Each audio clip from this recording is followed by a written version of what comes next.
achilia mbegu, achilia tumbo, mbegu ya imani, tumbo la imani.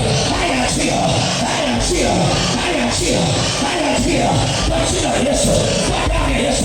Haya achia, haya achia, popote ulipomesa, popote ulipokula hiyo mbegu, kabisa shetani finyanga.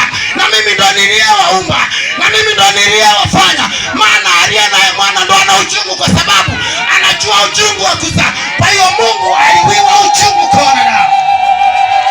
Basi akasimama akasema, naliona dhambi iliyotawala duniani, nami nikitazama toka juu, watu kadha waliouteka ulimwengu wamewafanya wanadamu wafanye kweli kuwa uongo na uongo kuwa kweli, lakini hao watu walishawatengenezea. Wote ni vijana, kwa sababu mbinguni amesema hakuna mzee, wote watakuwa ni vijana, kwa sababu wote watakuwa na sura moja, wote tutamtukuza Mungu kwa pamoja. Lakini kama wewe umepotea, ndio maana tumekuletea injili hii leo ili iweze kukuponya. Ndugu yangu, mkumbuke Muumba wako wakati wa ujana wako, usije ukauharibu ujana ulionao, kwa sababu Mungu amekuchagua toka tumboni mwake, akasema wewe ni asili yake, usije ukapotea tena. Bwana Yesu asifiwe sana. Mpigie Yesu makofi na vigelegele vya shangwe. Bwana Yesu asifiwe sana. Ukiwa na neema namna hii, huwa tunapenda kumshangilia Mungu kwa sababu ametupa uzima.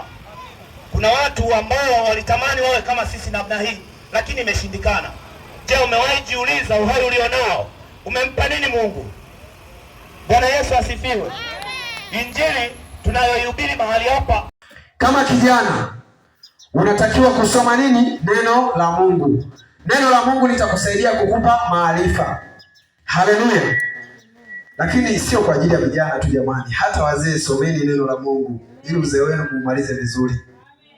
Haleluya. Usichoke. Kuna mtu mmoja nilienda Mbeya, nilimkuta mzee kweli. Anasema hivi, laiti kama Mungu angerudisha tu leo nguvu zangu na akanifanya kuwa kijana, ningehubiri injili hata kwa miguu na ningeenda mbali zaidi ili kuipeleka injili. Ana kiu ndani yake, lakini ule muda wa kufanya umeshamwishia tayari. Haleluya. Akasema kwamba mimi sijawahi. Vijana Baptiste Makole kutoka kanda ya kati, jimbo la Dodoma. Tunamshukuru Mungu, leo ilikuwa ni siku ya 4, zote ilikuwa ni uchangiaji wa damu. Tunamshukuru Mungu, tumechangia damu salama, tumemaliza kwa kishindo. Mimi na nyumba yangu tutamtumikia Bwana. Wewe je? Tunapaza sauti tukisema takatifu ni. Let me sing.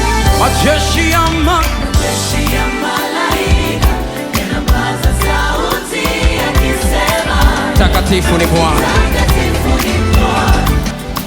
Mimi na nyumba yangu tutamtumikia Bwana. Amen. Karibu Tanzania.